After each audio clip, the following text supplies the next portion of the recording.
Welcome to another episode of the Hat Collecting Talk Show, where we talk about the many different metaphorical hats that people wear in their lives, because no one does just one thing and everyone has a story. And on this show, we share those stories.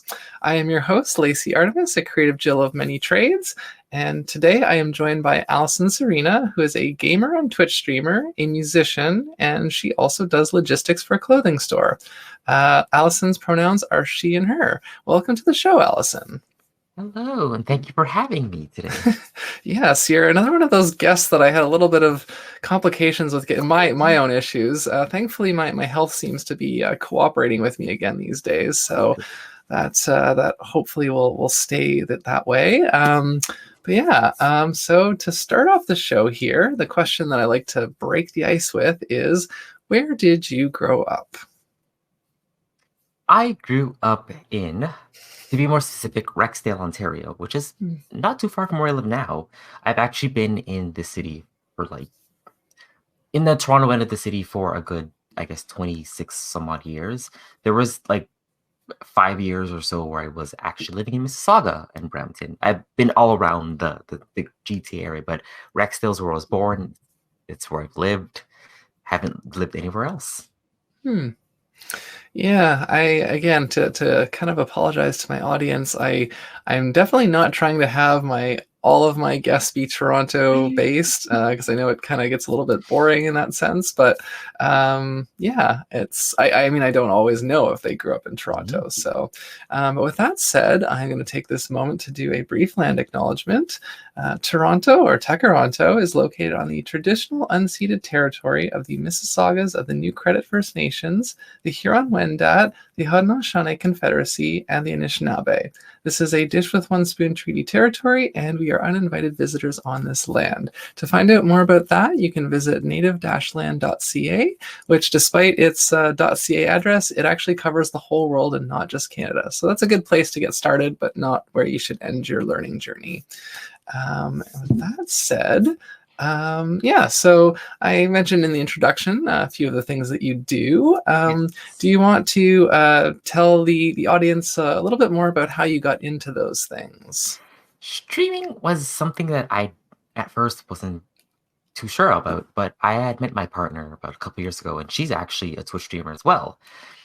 And she just threw the idea of maybe you should try streaming, being, a Black transgender individual.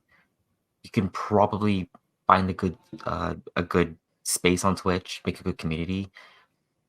Make people feel more comfortable, especially people like me, feel more comfortable being in a public scene, like on Twitch, which I do understand that there are it can get a little messy at times in there, but I like having a space that is free of judgment, very inclusive, and just very open, where you can come in, you can share things you've done today, you can share your feelings about something. We don't stray away from awkward conversation while I'm gaming or while I'm just doing other things, because I like I like listening to people, talking to people, understanding how things were like in their life, and sharing my experiences as well.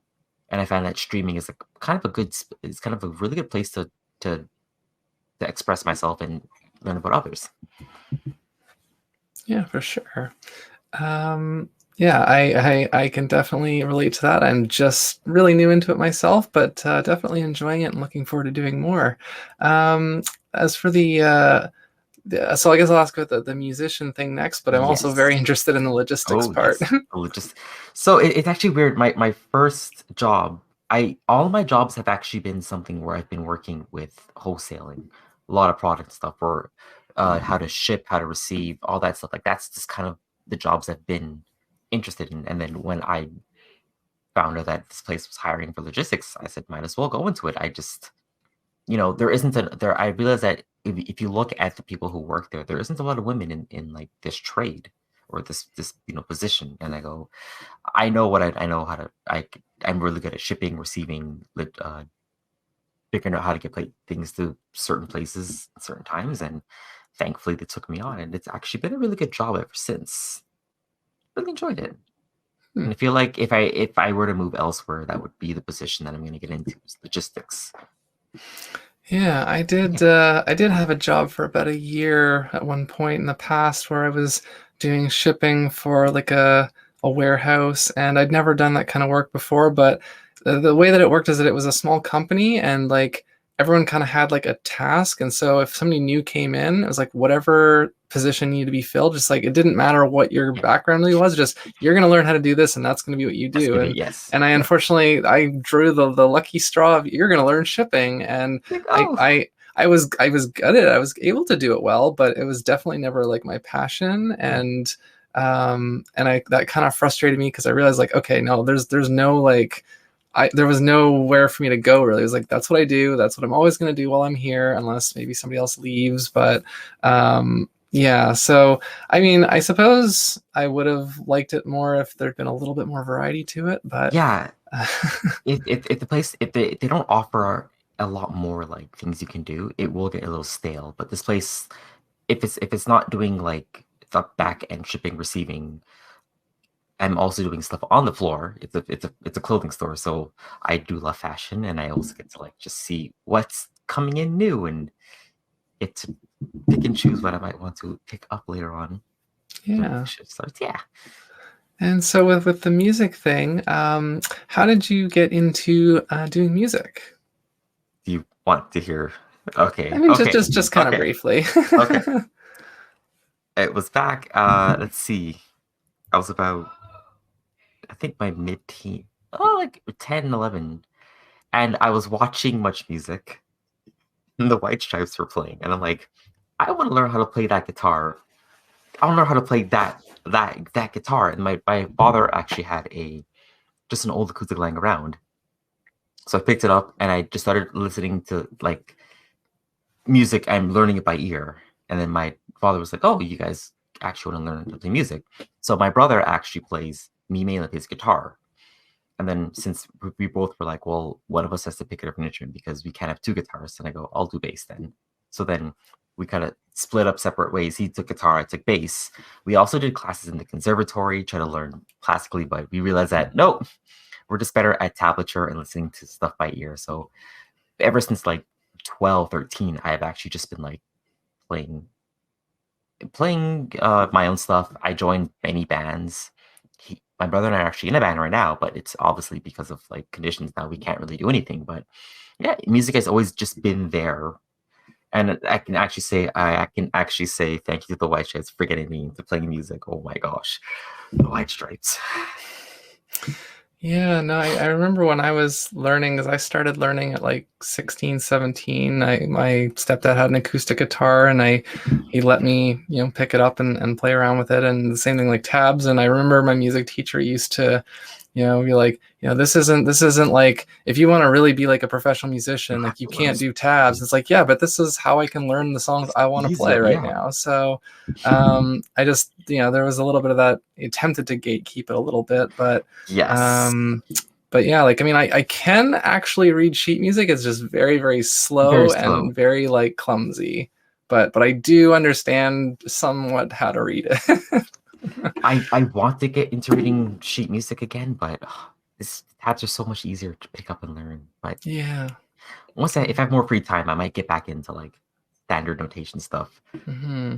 Who knows? Well, one of the things that I am still planning to do one of these days once I get my setup kind of figured out enough is I used to compose using like a MIDI composition Oh, program, and that's how I wrote all my music in the past. And like it's still very easy to do that way. So one day I'm gonna sit down and I'm gonna attempt to write a brand new song, and I'm probably gonna stream it. So that could you be should. interesting. Yes, I find that like art and music streams are like they're not like I want to find more people who are doing like art and music because like I love watching people just like compose Hmm. music, compose art. So obviously that's where Twitch comes in. And, like the more I Yeah. find, it just gets it's just interesting to watch. Yeah.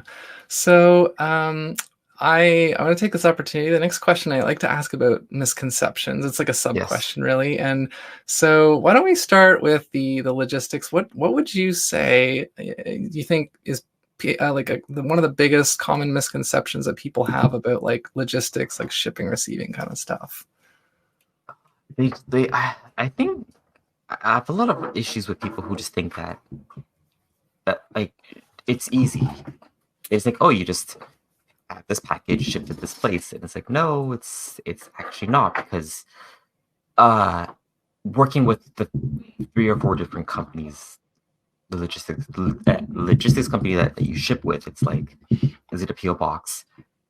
Are they in a spot that like is available to be shipped to?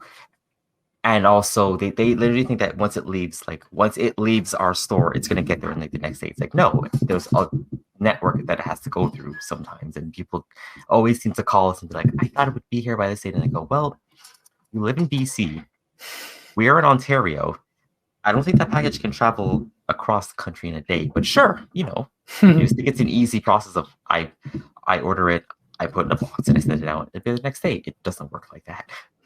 I think people are like really spoiled by Amazon, and they don't realize Yes. how Amazon achieves what they do. Like, it's really at the expense of their workers. And Yes. if Amazon actually treated their workers fairly and properly, you would not be able, like, if you really want to get something next day, it wouldn't cost you only like $10 extra. It'd be like $100 extra. Yeah. And that's the thing with Amazon. It's just like, it's one of those companies that they were always offering, you want to work with us? And I'm like, no, you guys are mean. But where I work with is like, you order an item, it'll get to you within 2 or 3 days, because that's kind of how it works. But everybody just thinks because of how Amazon works with, I order it, it should be here the next day. It's like, no, that's just that company, not ours. Yeah. And since we're both kind of, I mean, you, I guess, have a little bit more experience with Twitch than I do, but what would you say is a misconception that people might have about being a Twitch streamer?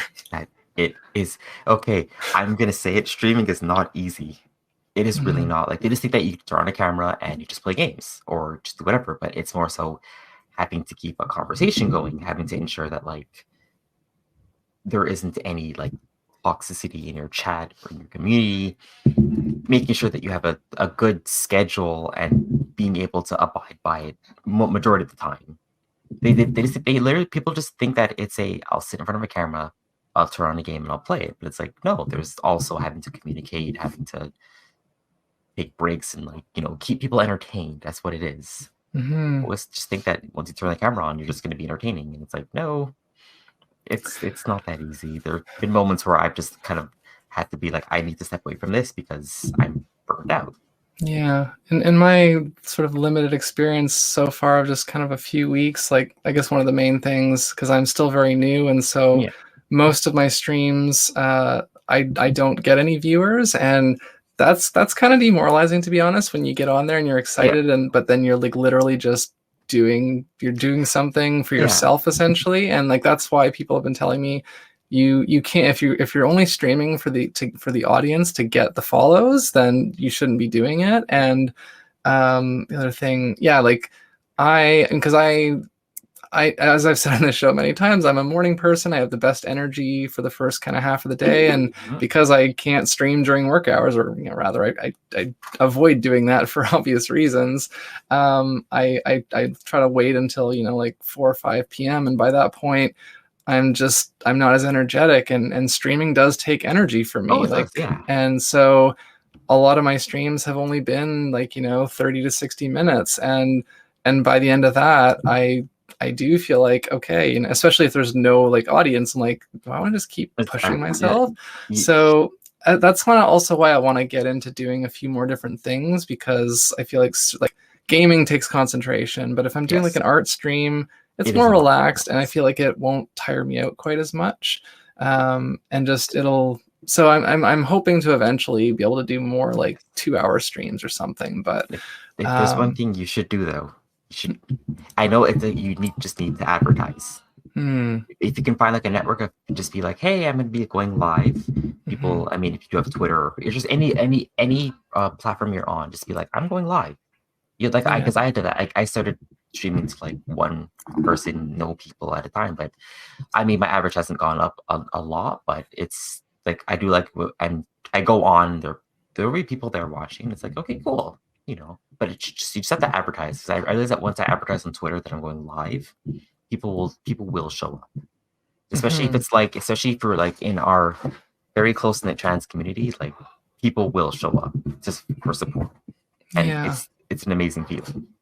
Yeah, and like the other interesting thing too is because like lately I've been just looking like I just like watching some streams passively while I'm like doing Yeah, stuff, and so I'm noticing that like during kind of the morning and then like the daytime, I haven't found too many people that I follow so far who are usually like live. Then it's usually like more in the evening and late at night. So I need to try to find more people who stream during like kind of morning and daytime yeah. in the Eastern time zone.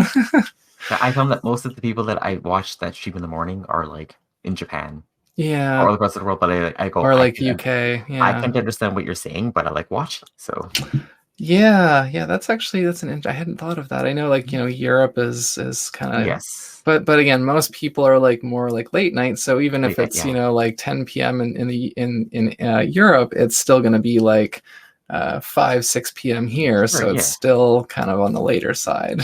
But I see that once you build like a good small audience, they will always want to come out and watch you and support you. Yeah. It's like, yeah, And that's what I keep telling myself is like, yeah, I got to just keep doing, the grinding the until I grind. have one or two people that keep popping in, and that will really kind of help motivate me. But I'm starting to have more fun with it now that I'm kind Yeah. of finding my It's groove. just more so So just have fun with it and yeah, like I've actually stopped looking at like the numbers. I just like having fun being on camera. That's all it yeah, is. Yeah. yeah. That's a good way to go. Yeah. So the next question here, when you were a child, do you remember what you wanted to be or to do when you grew up? I wanted to be a professional snowboarder. Oh, do you remember I why? I grew up watching the X Games. Okay. I grew up playing a lot of extreme sports games.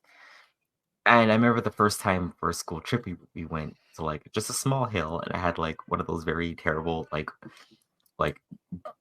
very low brand snowboards that you just kind of slip your boots in and just went down the hill. And I'm like, you know what? I want to do this professionally. And then I watched the X Games, the Winter X Games, and I'm like, I want to do that. I want to do like flip the stuff off a half pipe. And my mother was like, no, you don't. I'm like, but why? She goes, trust me, you don't want to go. I'm like, but snowboarding, it looks fun. If it wasn't like a professional snowboarder, it would be like a skateboarder or BMX. But like I was always into like the extreme sports things. Mhm. Thankfully, I was talked out of it because my brother went snowboarding, fractured both his wrists. And I'm like, oh, cool. Not anymore then. Yeah, I know we talked in the bonus episode about professional wrestling, and that's something Yes. that at different times, even to this day, like I kind of think it would be kind of fun even to just do like a one kind of day try like wrestling training and see how that was, because I feel like it would be cool to try some of those moves. I was in a school for 6 months. Oh wow. How'd It that go? hurts. Oh my god, it hurt. Okay, so I've heard that. the first thing they want you to do is take a bump, fall on your back. And I'm like, oh, this looks like I see it on TV all the time. I can do this. Land on your back, the wind just leaves your body. You're just like, oh, Yeah. this is what we're in for. And it's just a lot of obviously choreography, like making sure that if you do this right, you both won't go down in like a ball of flames. And I think it was the where I had to stop was the we're gonna learn how to, take a fall off the top rope. And I'm like, oh, okay. And they're just like, okay, get on the top and just jump. But you need to land a certain way so that your whole body takes the impact, where it's not like, not just one part of your body. And Mm. I think the first three people hit the mat and they did not get up, and I'm like, so I jumped and I did not get up.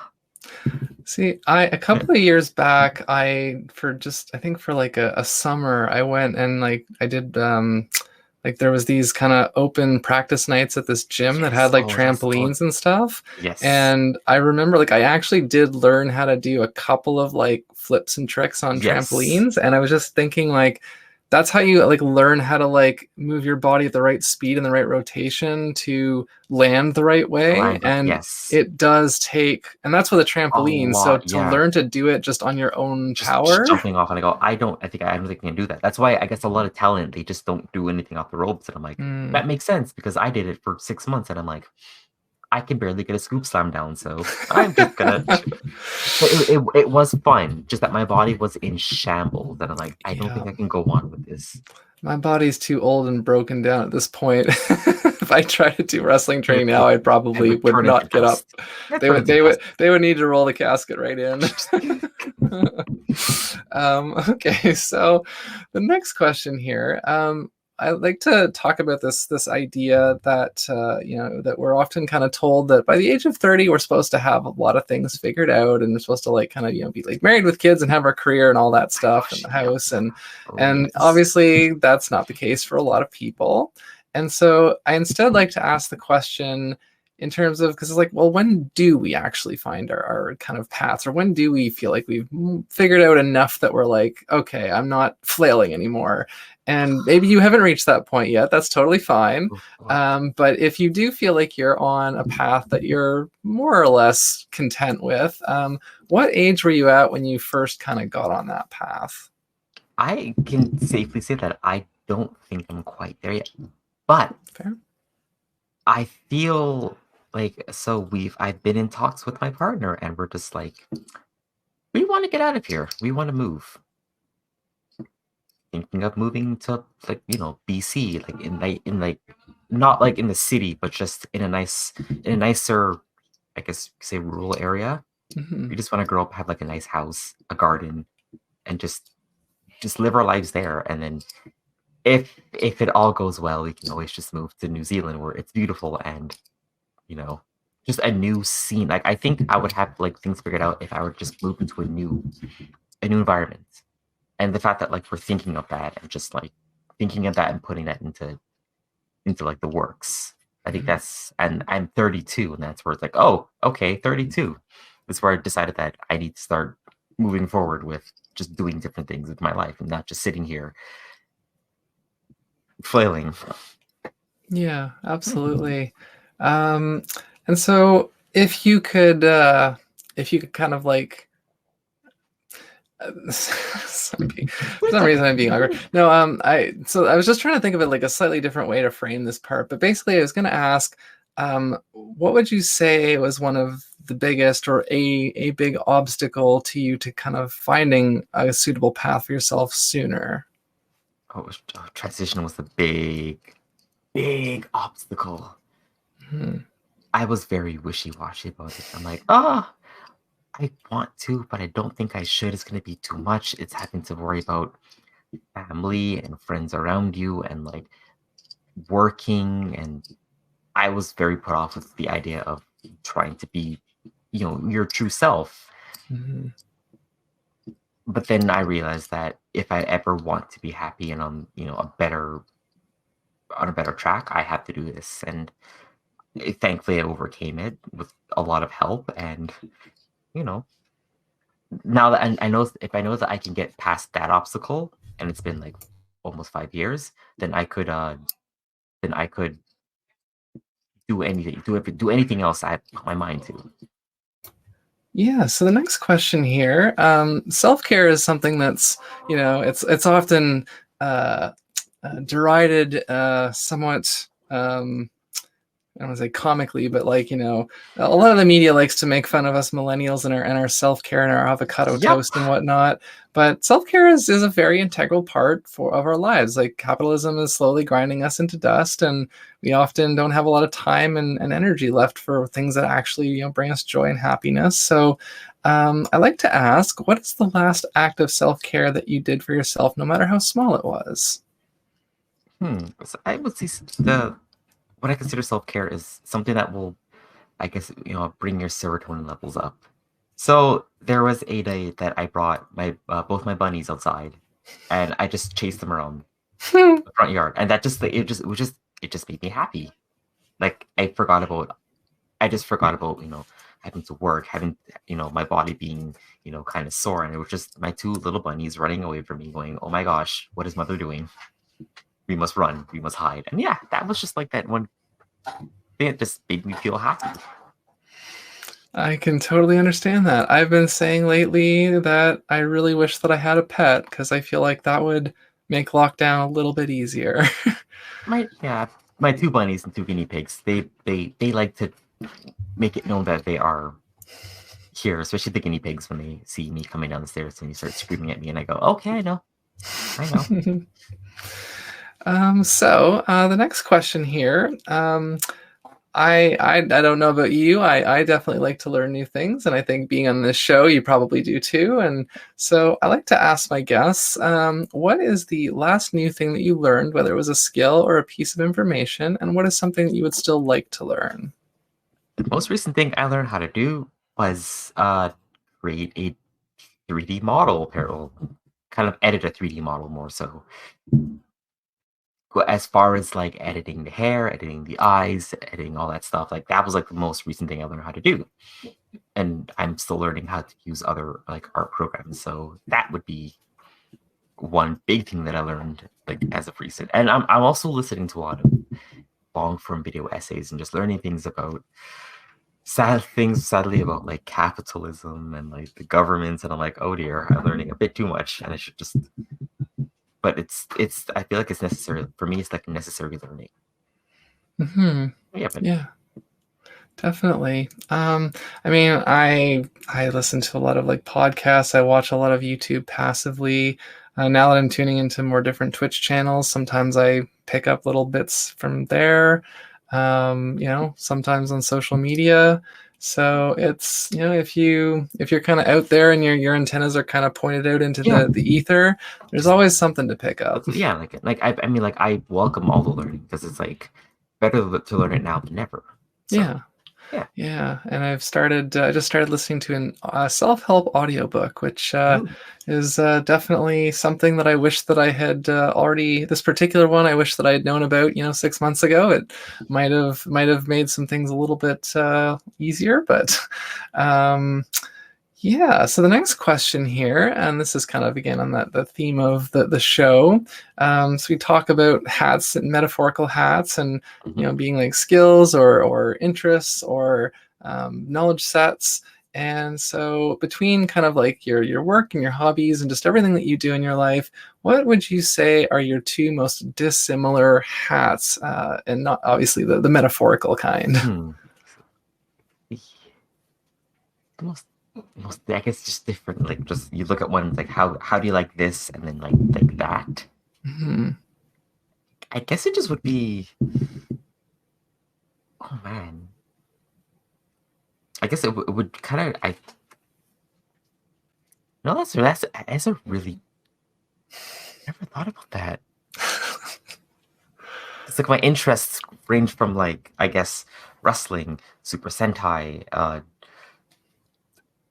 just uh, I would say what just weird memes and stuff, and then you go to like other interests like fashion, where it's all sometimes it can or sorry, okay.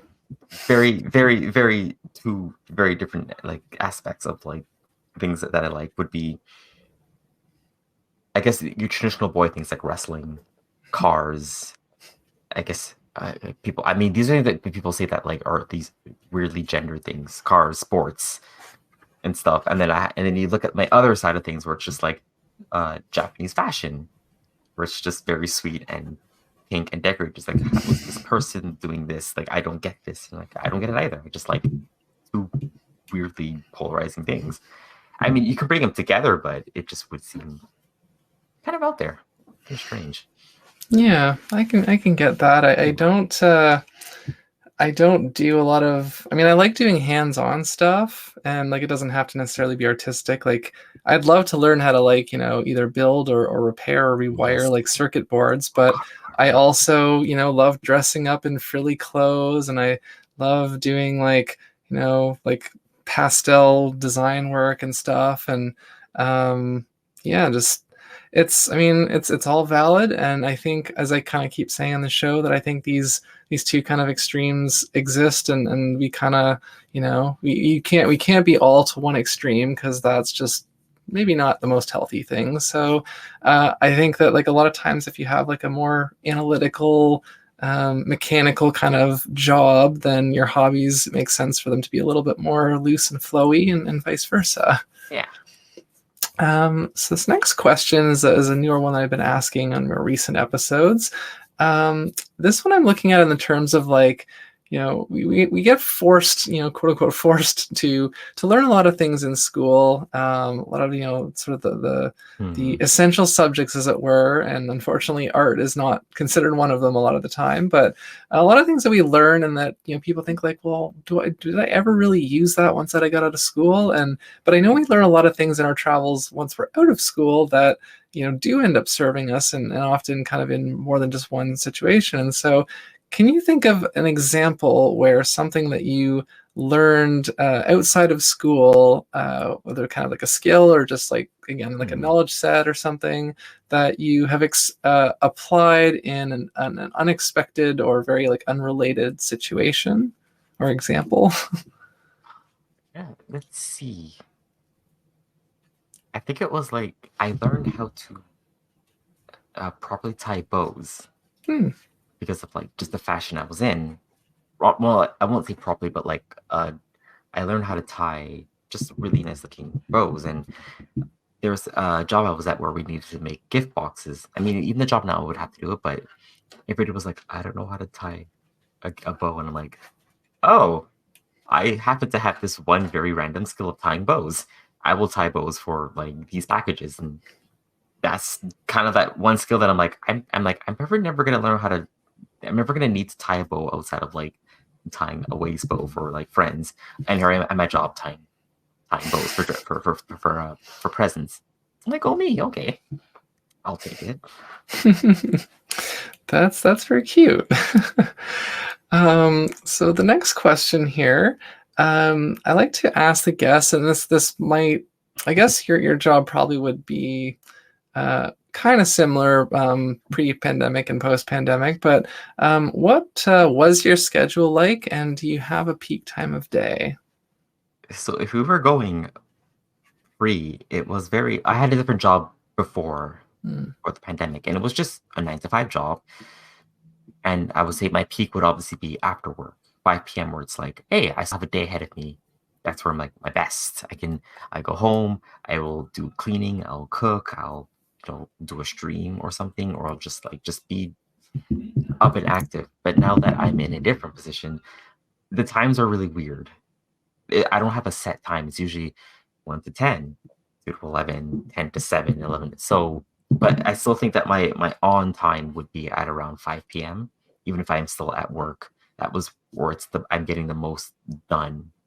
Whereas in the morning, I'm just a zombie. And then by the end of the shift, it's like I'm a zombie again. So, but like my most on time would be 5 o'clock. But then even on the weekends, or on a day off, like once 5 p.m. hits, I know that I can start doing all these things.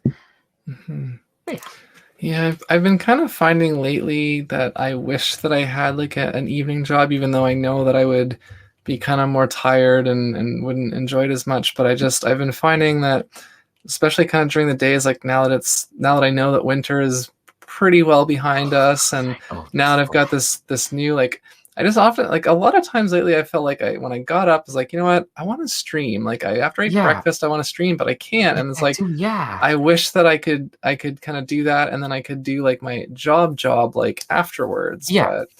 But that's only possible kind of on the weekends. And I wish it like those days off. It's like, oh, it's like 11 o'clock. I'll just hop on a stream for a bit. And it's like, no, I'm probably going to be streaming at like 11 p.m. to midnight. I'm like, oh. But I guess it's just how it is sometimes. Yeah, we gotta kind of make the best of our situations.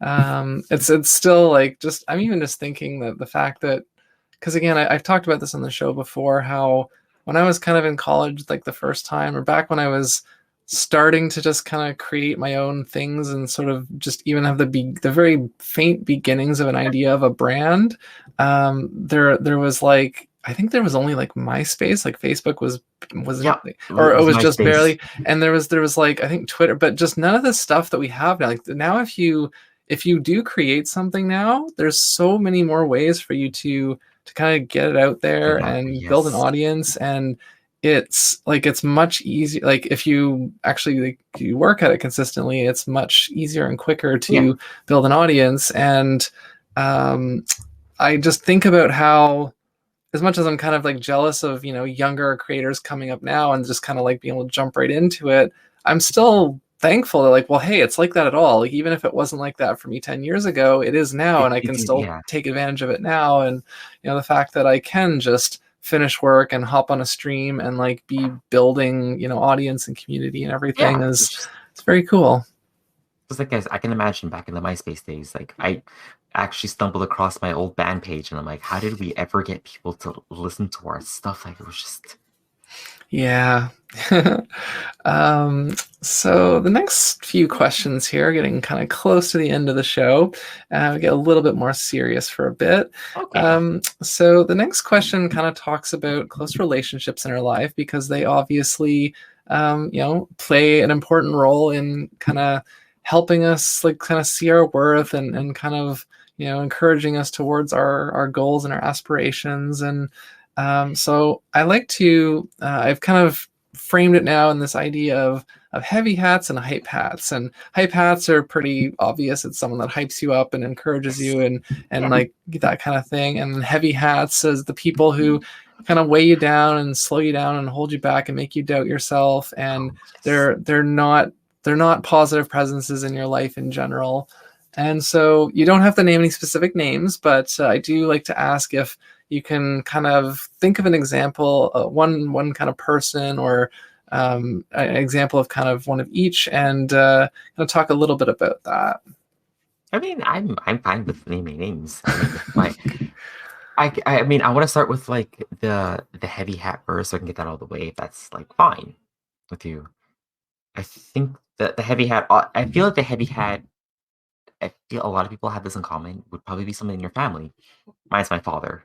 Heavy hat. Just he's somebody that I actually had to be like, okay, you are no longer in my life because you're bringing me down. You don't respect anything about me, and I understand that you're family and all, but I don't need this. Like, I don't need this in my life. So he's would be considered the heavy hat that I just like.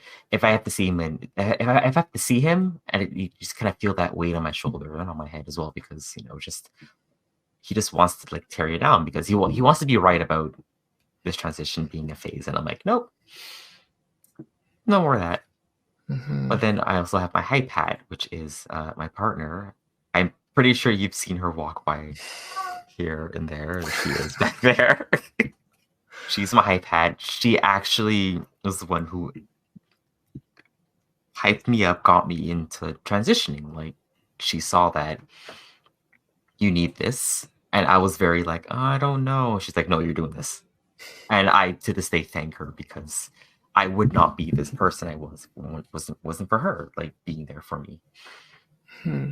Yeah, and when I'm feeling when I doubt, when I'm feeling like sad or down with myself, she's there to tell me, no, no, what you're thinking is just pure like nonsense. You're beautiful, you're amazing. And I was like hearing those words from her because it always makes me feel like, you know, Yeah, from my own recent conversations with friends, with kind of helping me through the situation that I've been struggling with recently, it's I've noticed like the phrase that we are our own worst critics does tend to be true, and we often, yes, especially I'm realizing, unfortunately, my father also was very much a heavy hat and is no longer in my life as a result of that, and because of a lot of the things that were internalized from him when I was growing up, that I do beat myself up very easily, and I do assume whenever something goes wrong, it's like, well, I must have caused that. Like I must change yes. Oh, something. And so I've gone through a lot of having to like to give myself credit and recognize like sometimes I push myself way harder than I should, and then it doesn't go, and I'm just well clearly I didn't try hard enough because it didn't work. And yeah. and just trying to like see my worth again, and my friends have been really really good and help with that. So and on last episode with Carly, they made the great point that if you're thinking about changing, or you think that you want to try something new in your life, and people around you are not excited for that, then that's kind of that should be a bit of a flag of like, they should be, they should be encouraging sort of Yeah, yeah, self-exploration and growth. And if they're like, yeah, no, I don't think this is a good idea. I mean, there can be times when that makes sense, but so, the way that they come at it. yeah. I see what you mean. Like if you're very passionate about doing something, and they're just kind of like, it's like, but it's like something you're wanting to do. I can understand if it's something like, hey, I'm gonna go fight a Wolverine. It's like, no, no, no, don't do that. Don't do that. But if it's just something like, I feel like I'm in the wrong body, I want to transition, it's like, okay, we'll be there to help you. Yeah. And not, yeah. Yeah, I feel like this is a topic that, I mean, yeah, I'm very into this kind of stuff right now because I've been trying to, figure stuff out and kind of find my own sort of like peace and closure, I guess, in a sense, from the situation that didn't go the way that I would have liked.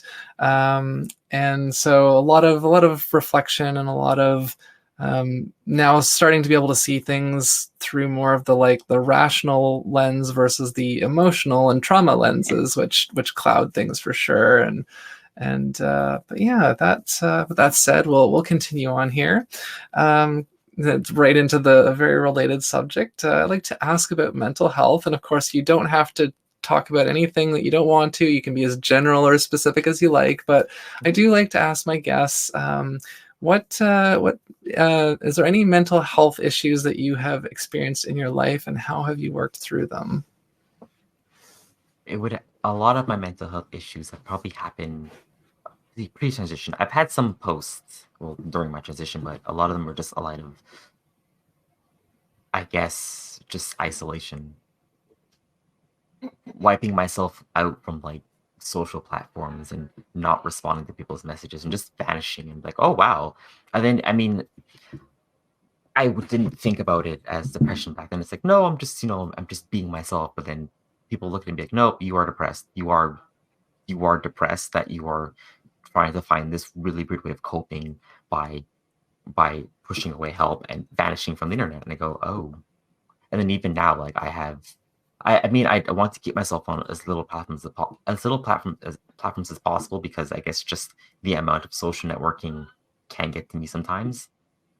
But I do realize that like when it I did realize that during, I guess, our first wave of lockdowns, my mental health had like gotten better because I had 9 consecutive months off, just being able to relax, not have to worry about a workplace. I got to do things like go hiking like every other day, travel to like different parts of Ontario and just be in the woods and forage and stuff. And I didn't realize now that I'm back in work, I just like, wow, I can't believe it took a pandemic for me to figure out that like I just needed time off to feel better mentally. Because right now I'm like kind of exhausted thinking about going into work and am I gonna get sick, or is there gonna be like another, is something bad gonna happen at work?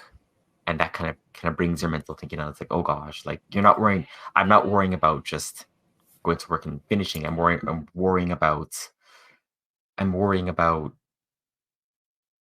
I'm gonna go to work. Am I gonna get sick? Is there gonna be a breakout? Am I gonna get caught this? Am I gonna get everybody sick around me? And then I start getting into this really bad mental head.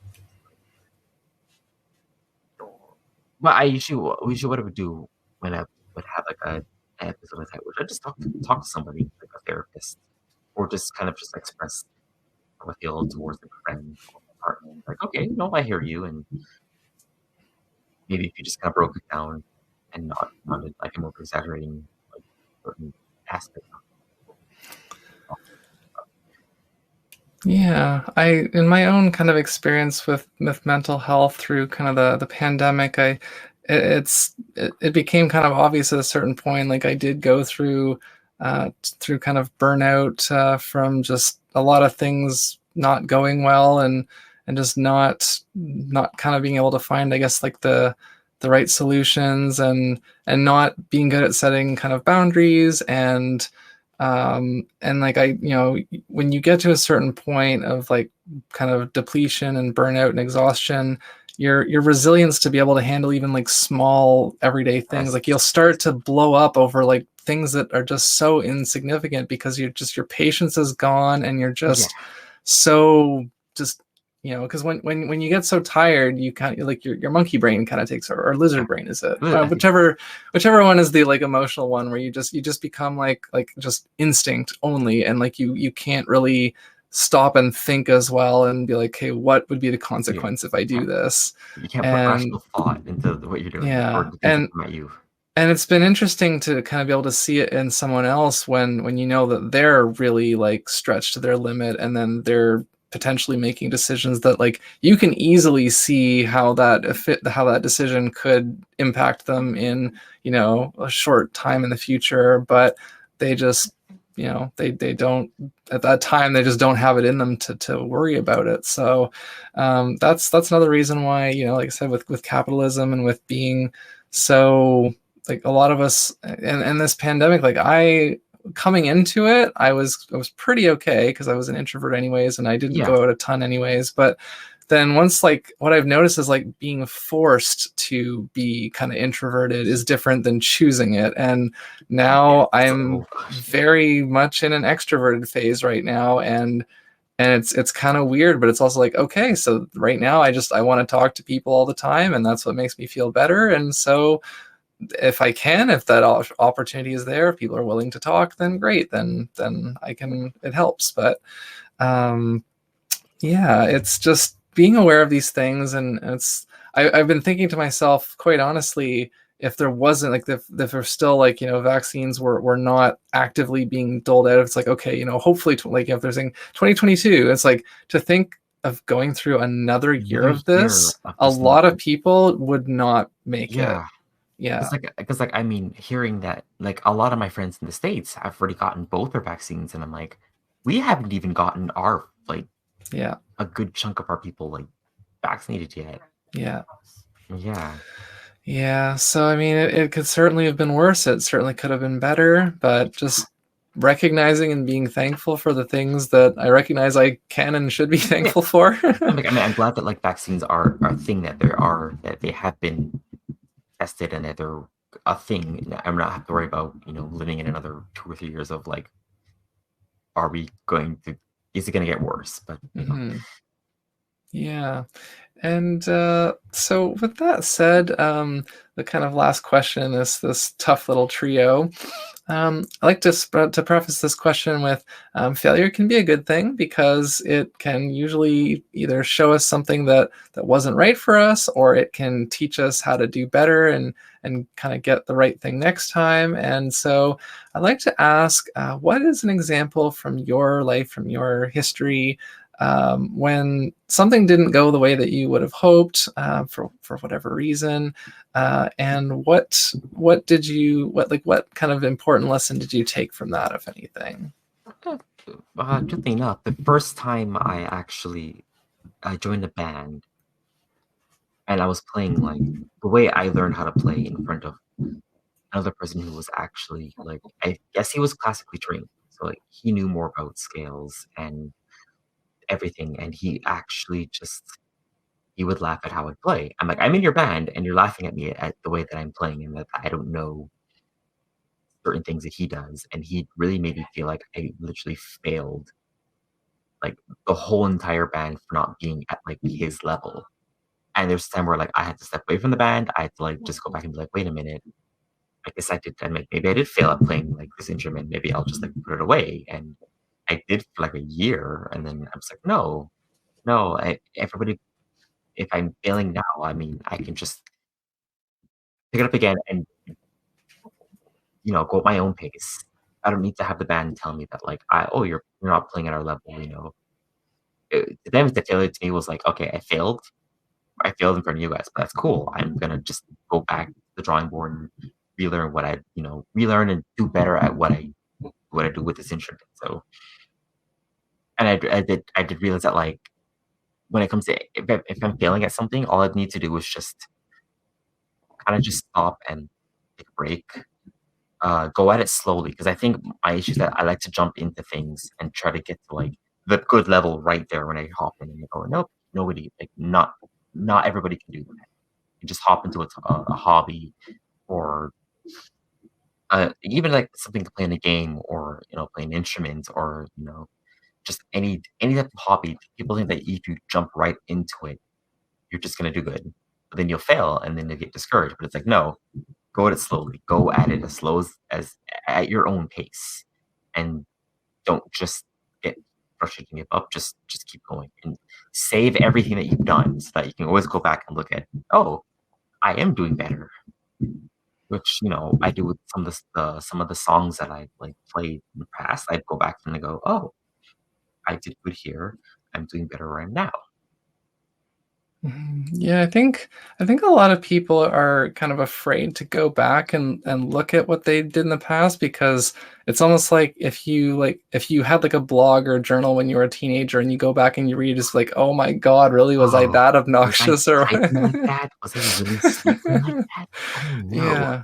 But like for myself, like, because I started writing a lot more kind of about 10, 12 years ago. And so when I go back and look at old stuff I wrote, like I can, it's sort of like I can identify where the potential really was, and some of the spots where I hadn't quite fully formed or refined the ideas, or I didn't have as much confidence in my own voice. And yeah, so being like it does help to go back and kind of review things that you've done, and it can be a really great way to show yourself how much you have improved, and that can be very, very motivating, as long as you can restrain. Like, I mean, you don't want to, like, I guess there's that trap potentially of going back and be like, wow, I was so terrible, like that means I really must just be terrible and I'm not actually as good as I think. It's like, no, just like recognize, of course you're better now than you were, because you've been practicing more, and Yeah. just try to see that positive spin on it.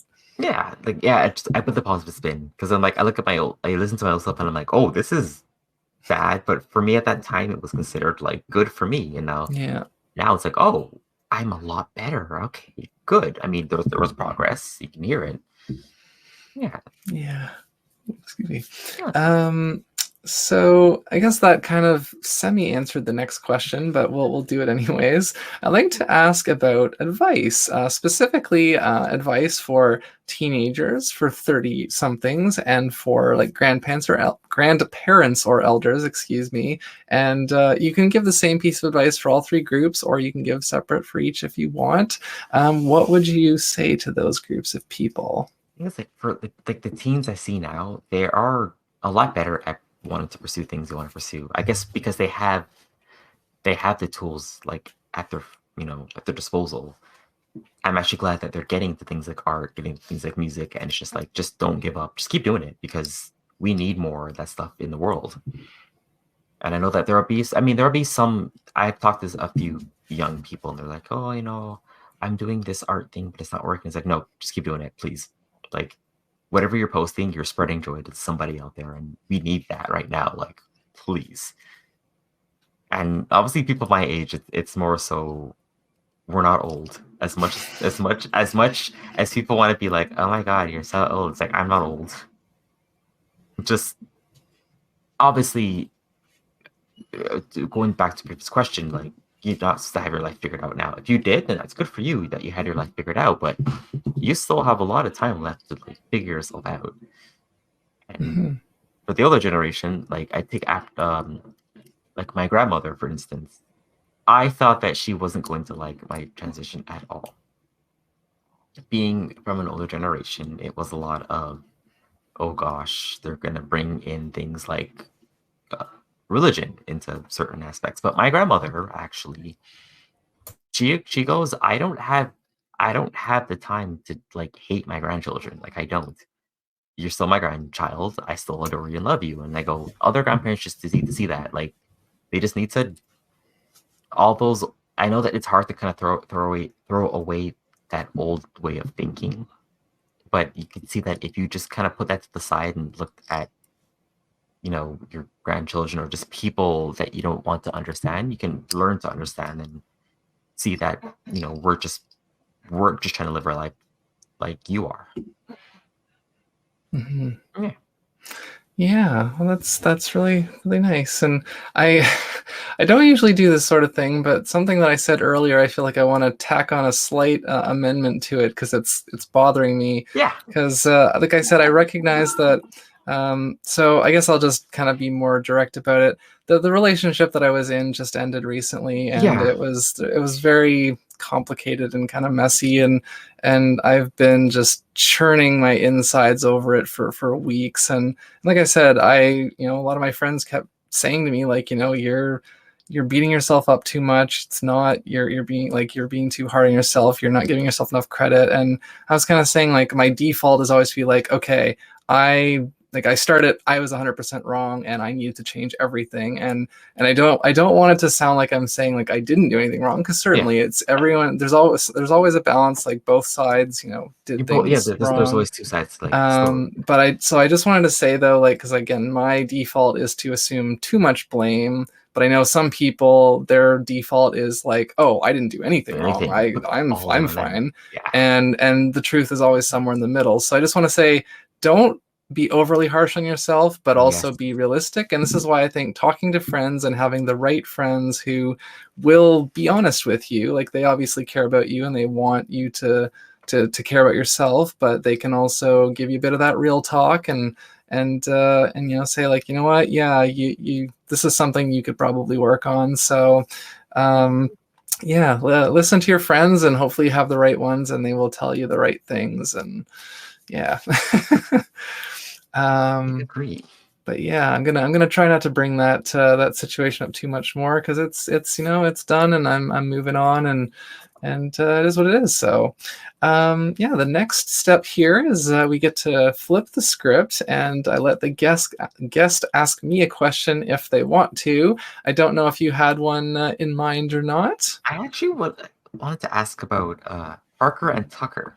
Okay. Like, how did it feel to like get to have something of yours published, like, and being up for sale? Like, how does that feel? I still need to get myself a copy, like, because I really want to. Yeah, I see. Like, just you have a book that it was published, and I'm like, how does it feel? um it so I mean, it's definitely cool, like, to be able to say I am a published author, and hold Yeah, up a book, and like, this is actually this a is full written book with, that a professional editor has gone through, and they weren't like, yeah, this is terrible, don't publish this. And a friend of mine, actually Mallory Cooper from episode 2, I believe, of this show way back when, she gave me lots of guidance and advice and helped me with that. And it it started out as a very, like, off the cuff thing. I did a recent interview with the Transverse Network, and they asked me how it kind of came to be, and it started as just an idea, and it was originally Packer and Tucker, and that and trans people will probably get that double reference. yes. But it was pointed out to me by a couple of people that they were uncomfortable with that Yeah. particular double reference, and so I changed one of the names, but it still has the same kind of cadence and flow. But when I thought of that, I was just like, this is too good to not do something with. And I just thought to myself, I pictured them as like a detective duo, and it's like, I want to try and write this. And so I just started writing, and just I liked it enough that I was like, hey, no, I want to see this through. And what I learned from that, because this is only a short novel, I think it's like 28,000 or 30,000 words total, which is like a quarter of a full-length novel normally. And so I learned through that if I ever am intending to actually write a full-length novel, that is going to be a commitment. And I do have ideas, but just kind of knowing what the process is like, and how much the editing is going to cost and stuff, I'm kind of holding off on that for now. But it's just, I like being able to say that I've done things or I've tried things. And so, I've written very, very short fiction before, and this time I wanted something a little bit more ambitious. I want to be like, can I actually write like a decent short novel? And apparently I can. So that's cool, and kind of scratch that itch, and now I'm sort of scratching some other itches. Yeah, like I just like it's so cool that it's there for sale, and I go, that's awesome. Just Yeah, it's like that. Yeah. It's yeah, and I mean like also like the merch that I have, I just actually I mean, well, so it's been out for a little while by the time you see this or by the time you hear this, but on April 2nd, I believe it was, Mhm. I finally recorded and published a video where I had ordered a bunch of merch off my own merch store because like I want to do a quality check because I want to Yeah, know that if I'm telling people to go buy stuff from here that it's I can stand behind what it is and not feel like I'm ripping them off with crap quality. So I ordered a bunch of stuff. It came. I checked it out. I showed it off on camera and talked about it and kind of reviewed it. And I just published that. So, but like having things around like, oh, like a shirt of my design, I can wear it and I can show it. And I have like mugs and I have, pillows and stickers and all kinds of stuff. And that's also really neat. It's like these are things that I made that exist because of me and my effort. And it's not to like, be egotistical about it. It's just it is something that, that it's a people good feeling, can't right? take away from Definitely. me. And Yeah, yeah, so that kind of that's as kind it of like should. an early plug section. I'll talk a little bit more about stuff when we get there. But yeah, thanks for that question. And I hope that was a good answer. Oh yes, it was. I need to get myself a copy of that book because I'm gonna give it a read. Well, I mean, if you would like an autographed copy, I could hook you up with that. I would like an autograph copy, actually. And it's kind of limited edition because I've made one correction to it, I think, since it was published originally. Okay. So, but yeah, with that said, the next thing I like to do here before we do like the true ending of the show is I like to ask, are there any charities or causes that you would like to help raise awareness of? I haven't really been on actual like causes, but I think anything that Black Lives Matter like has, I would Hmm. say take a look at them and please help them out because we need help.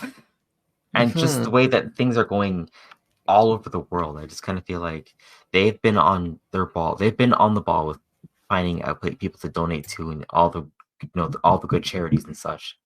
I don't have any links myself, like I wish I did, but just anyone that just supports the Black Lives Matter movement because they don't just support Black lives, they support, you know, anybody in need, I would say.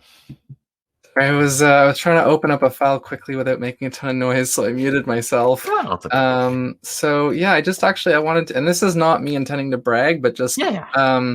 because this is like a perfect opportunity, I think, to kind of go down. So last year, because of the pandemic and because Yes. I was doing pretty well financially, I was doing better than I needed to be. Yeah. When back in May, when kind of the world exploded and everyone's just like, I can't pay my rent and all these things, Oh, and yeah. Yep. for 1 month, I ended up donating in like an entire paycheck because I got paid 3 times 1 month, and I was Oh, like, you know what? might as This well is just kind of just give. a bonus. And so I just wanted to like name some of the places because a lot of them were BIPOC centric. And so Okay. I wanted to kind of just, if people are looking for more ideas, obviously there's Black Lives Matter. There is a Toronto chapter. There's chapters in a lot of Yeah. kind of major cities, but there's also RACES, RAICES. There's the NAACP. There's the ACLU. There is the National Bailout, which I don't know that's specifically Black only, but definitely, People incarcerated that I need was gonna help. say Yeah. Yeah. because the prison population is predominantly It's people of color, ridiculous. which is Yes. yeah. And then there's Black Women in Motion. There's Color of Change. There's the Canadian Race Relations Foundation. There's the NIA Center for the Arts. There is Toronto Black Film Festival. There is the Canadian Anti-Hate Network and the Canadian Anti-Racism Society. Black Legal Action Center, Black led mental health supports, Black Vision, uh, Communities United Against Police Brutality is another related one. Those are just a bunch of the ones that I have record of having donated to last year. So check those all out, and I'll put them all in the show notes for this Totally episode. will. I will, actually. Thank you. All Black Lives Matter for sure. And yeah, so at this point, we're going to do plugs, and I let the guest always go first. I know we've talked a little bit about your Twitch, but Mm. anything at all that you want people to know about that you do or follow you or check out online, let us know. Well, obviously my Twitch at Madam Vanessa. Same thing for my Twitter. Those are the two platforms that I'm mostly on. Twitter is Okay. not just streams of Twitter is mostly just my thoughts and just things that I find because I follow a lot of social justice warriors, a lot of other people in the gaming community as well, like a lot of marginalized people. And so being able to retweet their thoughts and share them with like people in my circles is actually a good thing. So yeah, my Twitter is the same thing, Madam Vanessa. Mhm. Don't have much of an Instagram anymore because of just I guess it was just the harassment I went through. So like that's just she's just Twitch and Twitter. But then I'm also most majority of the time featured on my partner stream as well. She is Arisuki, Arisuki. She does art. I'm there as well. You can always hear me in the background or helping out because I'm a moderator and such. Yeah, but that's where you can find me. Twitter and Twitch. Okay, yeah, Yeah. I was meaning to ask you about that because is it I don't know her name, but I know she did like a kind of a guest monologue on one of your streams, and I was like, I want to Yes. follow her, but I didn't know Yeah. it her. Yeah, because yeah, she's actually she just pixel art. Well, it's just traditional art, pixel art, digital art. She actually helped me get like myself established. But hey, I'm a moderator there, so like I'm usually just there because she's right behind me. But yeah, Mhm. I'm either there or on my channel, and we kind of move in and out of each other's channels because that's just how we want, just how we do things. But Yeah, I mean, yeah, right now I'm trying to focus a bit more on Twitch and start kind of making connections and building community. So, yeah, anyone that I know, if you're watching this and you are a Twitch streamer and I don't already follow you or know about you, feel free to reach out, leave a comment, tweet at me, DM me, whatever, and I will check you out. And with that said, I'm Artemis Creates pretty much everywhere. There's only 2 sites that I had to put an underscore in it because I think it was already taken. But otherwise, you search for Artemis Creates on just about any platform and you'll find me. ArtemisCreates.com is my official website, and I'm keep updating it so that it's kind of current and everything. You can find pages for kind of everything I do there. I have the merch, as I said, which is on Redbubble, and I will try to remember to link to the video of my review of my own merch in case that interests you. And then the book, which I showed, which is on Amazon. And then I do music, so that's on Bandcamp, that's on Spotify and Apple iTunes. This show, I had collecting, as you may or may not know, is both on YouTube and on pretty much all major podcasting platforms. And I try to remember to mention, leaving reviews on iTunes for the podcast if you can. I appreciate that. Otherwise, liking, commenting for kind of visibility and boosting on YouTube and stuff. I've got my Patreon, which is where I do the bonus episodes, and I post some other bonus content when I can. And I'm gonna do I try to do like regular kind of shouts. I want to shout out Billy Schultz, who does Quarantine Kitchen on Instagram and does the Nothing to Fear podcast, and the Transverse Network, which I think I mentioned I was just interviewed on their show a few days ago, and that is up on my channel already under guest appearances. So there's that. And what else have I got here? I guess that's all the really relevant stuff for now. Yeah, I don't want to make this too long. So with that said, to kind of encourage more fan interaction, I've started to ask, if you want to leave a comment, let me know what your favorite thing that you learned about, or any questions you have, your favorite moment from the show. Drop a comment or send me a message. I'd love to hear that. I want to know what people are liking and what's kind of the most fun or interesting. And so now we will do the traditional hat sign off. And again, as you may notice, if you're kind of a regular watcher, then you will know that I've mentioned I try to match the guests color wise and sometimes hat wise. And so today we are kind of doing a dark kind of gothy black theme. And wait a minute, I want to make sure this little flower thing. Wait a minute, is that visible? This camera messes me up because it's like reversed. Right. Where is it? There we okay. I'm just gonna do it this way. There's 2 little flowers, but you can't really see them. There, you kind of see them now.